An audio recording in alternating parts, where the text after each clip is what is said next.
I still considered us newlyweds. 2 years into our marriage and 2 years since the day we vowed to spend forever together. I'm pregnant. The father is my boss? I remembered my wife's words. Let's wait to have kids. I want to enjoy our time as newlyweds. I'm Ryan Kitchener. I turned 30 this year and married my wife Susan 2 years ago. We met at work. We were in different departments, but worked for the same company. Every time we crossed paths in the hallways of our office building or in the elevator, I thought to myself, what a beautiful woman she was in. When a coworker introduced us, I was so thrilled my heart did a little victory dance. I was always looking for an opportunity to talk to Susan, and I wasn't going to let this chance slip by.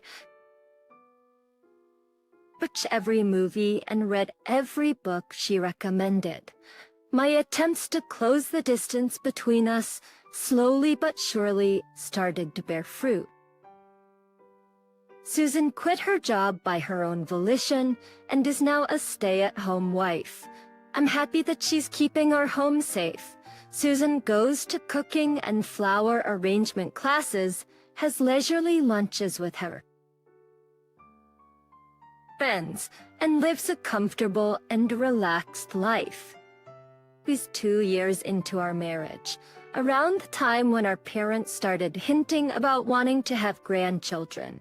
An unbelievable incident occurred. The busy season of overtime was over, and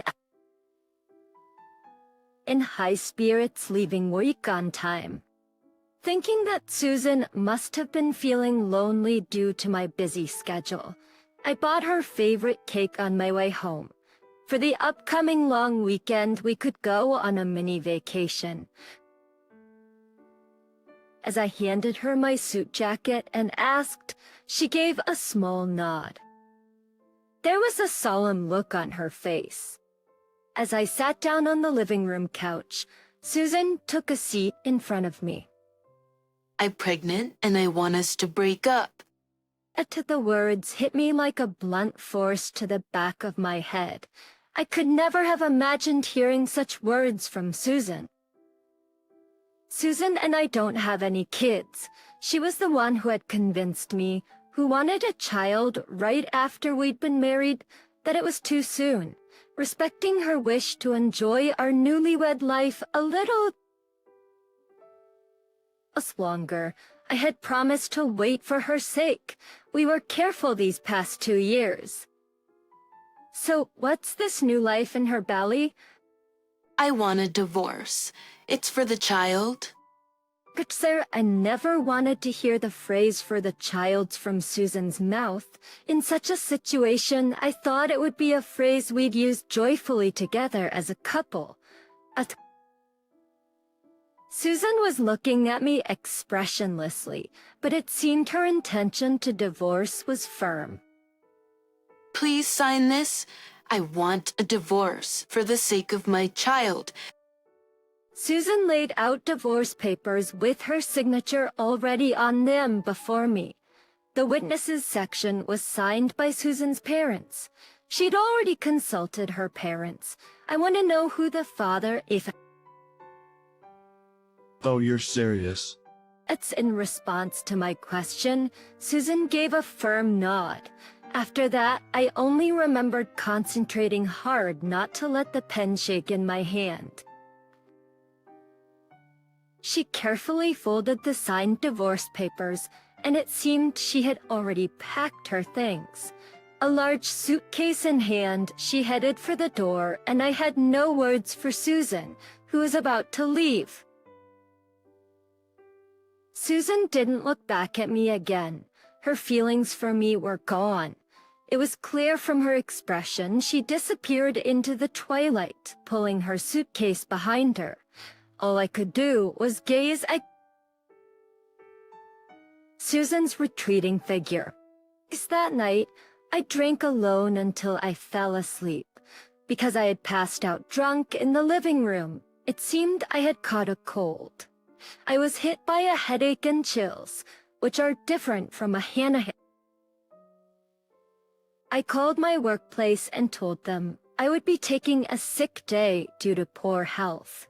Reflecting on last night, I wondered if it was all a dream. But there were the liquor bottle and that pen on the sleeping room table. It wasn't a dream. Susan really did betray me and left. When reality hit again, my chest throbbed with pain. I realized the saying, the cuter they are, the harder they falls, is true. I can't believe how much I hate Susan, who I loved so much. I have to find out who the other man is. I spent a day searching through Susan's belongings, determined to find clues about the other man. The Tila ring and bracelet I gave her when we were dating were still in the jewelry case. But I found the wedding ring in the trash can, which made me wonder what Susan was thinking when she threw it away. Just imagining that made me feel dizzy. I spent the entire day searching for clues about the other man, but I only succeeded in raising my fever. Despite my efforts, I kept rummaging through her belongings incessantly, feeling as if I'd fall apart if I didn't stay busy. To my fragile state, I wasn't able to recover fully for a day. Eventually, I took a week off from work. When I returned to work, my coworkers already knew about my divorce, even though I hadn't informed HR yet. How are you feeling, Ryan? You're such a soft guy. Getting sick just because of a divorce. Tom Gary has always been nitpicky and difficult to work with, and his overly pretentious demeanor and sleazy behavior have always been off-putting. Suction, all of a sudden, I realized that Gary had mentioned the divorce. Then it hit me. Before Susan got married to me, Susan and Gary used to work in the same department. Oswald, didn't Susan tell you about, the divorce, or was your tiny little pride too precious for that? Gary sneered, and the pieces fell into place. I couldn't believe I hadn't seen it before. I was filled with anger and couldn't control myself. I said a low grating voice, "Are you the father of Susan's unborn child?" Gary, in a jesting tone, confirmed, "That's right." He was completely mocking me. In that moment, I didn't realize what I had done. But when I came to, Gary was sprawled across the room, a toppled chair and scattered desk items around him. I felt dull pain in my clenched fist. The ensuing chaos was like something out of a festival. Some people were helping Gary up, while others were trying to restrain me. Gary, despite being hit, was laughing. He was laughing at the future trouble I had just invited. He had baited me into it. Gary is the grandson of the founder of our company. I had just punched a future company executive. Of course, I was suspended, and inevitably, I was fired. And then inevitably, I was fired. I became an unemployed man, dumped by his wife. My life after that was a wreck. I knew I needed to look for a job to survive, but my actions couldn't catch up with my thoughts. I think I Court City and Pensacola. I started drinking during the day, and as night fell, I would start drinking all over again. I suppose this is what they call self-destructive. I had no motivation to do anything. As my only consolation was that I had savings. I wanted to thank the old me for being diligent in saving money. While living such days, after about a month, a surprising visitor arrived. At first, I pretended I wasn't home. But 30 minutes later, the doorbell rang again. But again, I pretended not to be home. The doorbell rang again an hour later. Annoyed, I wondered who on earth could be bothering me. As I reluctantly opened the front door, I found an unfamiliar woman standing there. She stood tall, gazing at me with a piercing stare. I felt like I was being judged, and I quickly averted my eyes. I may ask your name. The woman staring at me had a dignified appearance and a face that suggested a strong will. Suddenly, I felt embarrassed about the alcohol on my breath. I hadn't even bothered to shave. Are you the ex-husband of that woman? She asked abruptly, nearly stopping my heart. She didn't beat around the bush. She was Gary's wife. And the tot woman she mentioned must have been Susan, uttered at a loss for words. The woman deeply bowed her head and introduced herself as Lillian Gary. As I'd imagined, she was Gary's wife. The neighborhood ladies passed by, shooting me curious glances. I always found these gossip-loving folks a bit hard to deal with. Please come inside. I hastily invited Lillian in, trying to avoid the gossip that would inevitably spread otherwise. Thank you, she replied, and walked into the house without hesitation. Of course, I hadn't done any cleaning at all. As I led her into the chaotic living room, she began to silently gather the trash scattered around. I can clean that up myself. I tried to insist, but she cut me off. We can't have a serious conversation in this mess, can we? If you're not gonna help, please sit down, she snapped, so I sat up straight. I sat down on the couch and watched in stunned silence. I was doing back tidying up. I sat down on the couch and watched in stunned silence as she went about tidying up. Once you go, why'd you go wash your face? Exerted by her words and dashed off to the bathroom. I washed my face quickly. I was shocked at the sight of myself in the mirror. As I looked like a stranger, I washed my face and shaved. Washed and combed my hair. For the first time in a long time, I felt a little bit more like a human. But as when I returned to the living room, the cleaning was already finished. The trash had been bagged up and set out in the hallway. I stalked Nelly's with some money. I used your kitchen, Lillian said as she offered me a cup of tea. She seemed quite reliable for Gary's wife. Thank you. I feel like a human again, I said, surprised by how naturally my gratitude spilled out. Lillian gave me a faint smile in response to my words, but in the next moment her smile disappeared. My husband asked me for a divorce. He said it's because he has a child now. Lillian cut straight to the chase. It seemed she disliked beating around the bush. I was told the same thing by my wife and Marty divorced. I told her when she let out a deep sigh. It seemed that the affairs of her husband, Gary, weren't a new occurrence. Apparently he had, nothing by Maud and I believe that resolved a previous scandal with money. And it was also with Susan. Susan took the payoff and she immediately married me. She told me she had married as proof of ending her relationship with Gary. Had attempted to resolve it with money this time as well. But Susan wasn't budging. Decent. From Lillian's tone, and I could tell she still loved Gary. She wanted to somehow get rid of Susan. Oh, I get what you want to say, but you want to mend things with Gary and not get a divorce, I asked. This man had cheated on her twice with the same woman and even had a child with her. Could she still be holding on to feelings for him?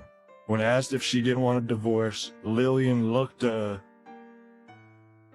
little surprised. She had an expression as if divorce hadn't even crossed her mind.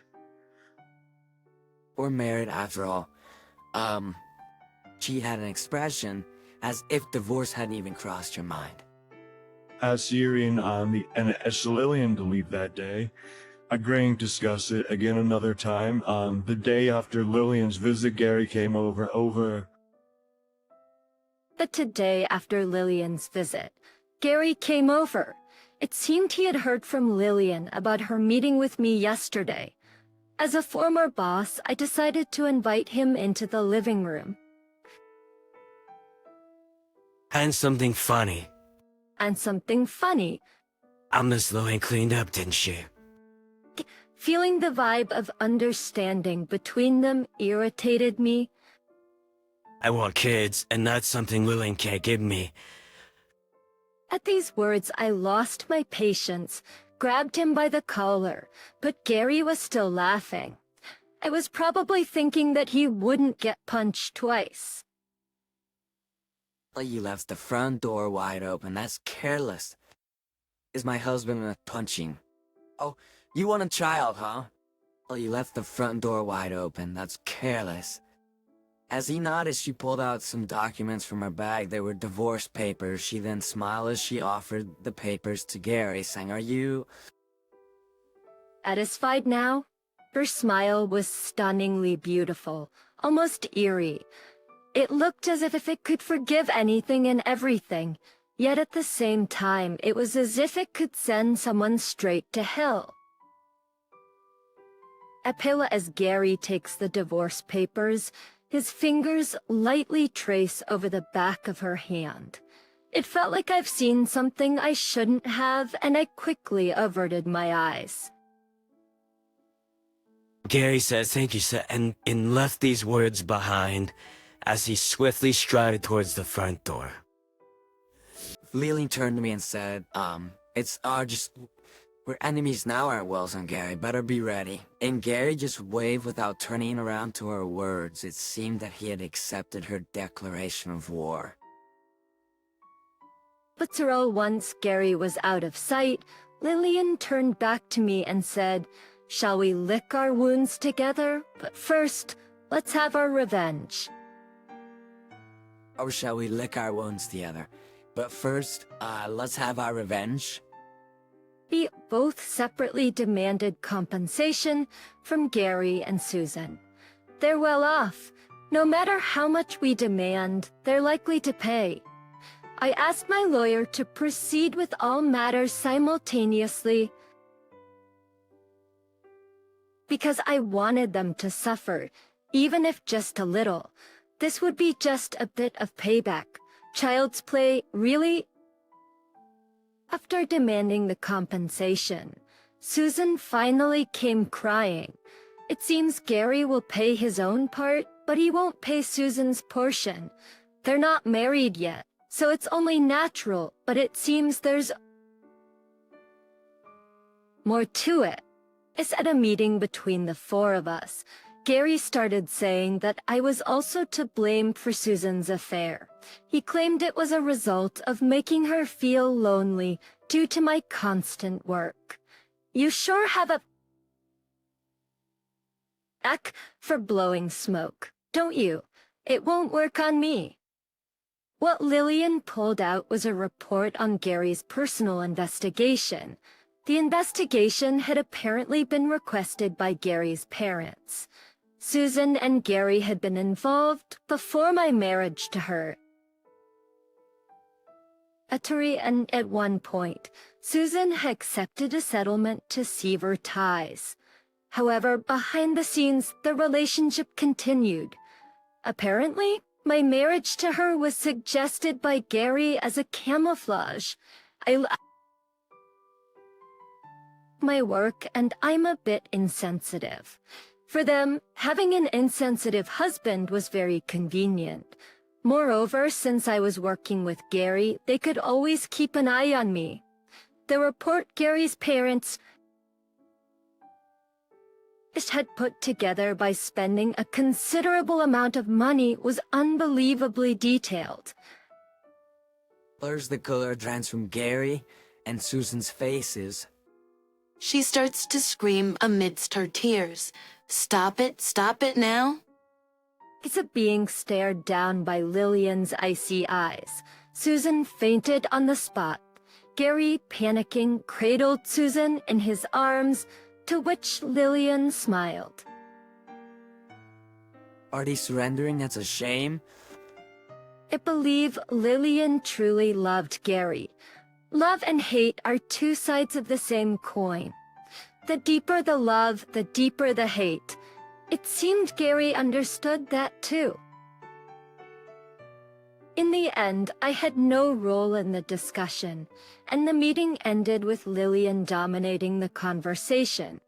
Afterwards, the reason for my divorce became well known at work.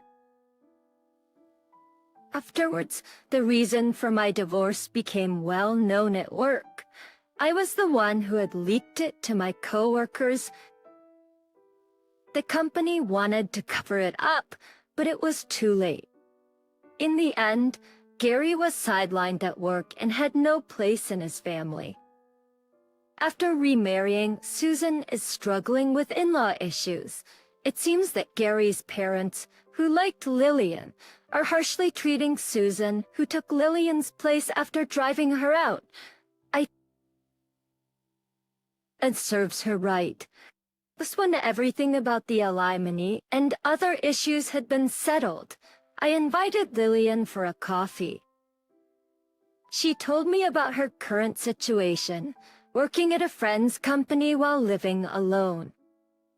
I'd say, I can't have children, so I need to be self-sufficient. I need to be self-sufficient. I don't feel the same fear I did back then when I see Lillian speaking with such a sincere expression. What's your reason for being independent? Seems a bit off. I sectored with Lillian. She looked at me, surprised. It was the first time I had strongly insisted on something. A prairie each. I noticed she was still wearing her wedding ring. It was proof she hadn't forgotten Gary. Summoning my courage, I decided to give her the words I had been practicing since last night. I don't mind that. I don't mind that. She looked at me with a puzzled expression. I took a deep breath. Then I asked her to wait until I found a job, as I was applying to be Lillian's boyfriend. From my expression, she seemed to understand that I wasn't joking. She looked down once and then chuckled. I'm quite a handful, you know. I am well aware of that, I replied. I gently traced the back of her hand with my finger. It seemed like she was recalling something as she squinted her eyes. She gently brushed off my finger and then took off her ring. I felt it was her way of breaking away from her past. Then she lightly touched my hand. Her delicate fingers traced the back of my hand. It felt like her love was flowing into me from her fingertips. You happy, so please wait. Lillian laughs as if she's bursting with joy. I swore in my heart to always protect that smile. What did you think? Subscribing to the channel will encourage us to produce more. See you in the next video.